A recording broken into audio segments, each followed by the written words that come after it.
আসসালামু আলাইকুম বন্ধুরা, এই যে আজকে এই যে খেজুর বাগানে আইলাম। এখন মনে করেন এতে খেজুর পারমু। এই যে পাকনা পাকনা খেজুর খেজুর পারতাছি খেজুর বাগানের থেকে। কত সুন্দর খেজুর! এই সৌদি আরব। হ্যাঁ, কেউ নাই, কেউ কিছু করার নাই, কেউ কিছু করতো না, খাওয়ানোর লেগে নিলে আর একটা কাটার গায়ে গেছি। আরও আছে সামনে এই যে পুরো বাগান। পাকনা সব পারা সম্ভব না, না ওদিকে যাইতাম না। ওদিকে নামাজ, আবার শুক্রবার নামাজের সময় হয়ে গেছে গা, নামাজও পড়তে হইব।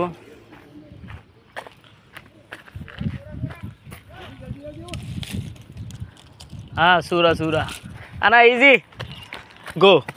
এই যে গাড়ি থামাইছিলাম রোডের মধ্যে, পুরা রোড দেখ। বাগান থেকে এই যে বের হয়ে গেলাম, এখন বাসার দিকে রওনা দিতেছি জায়গা। আল্লাহ।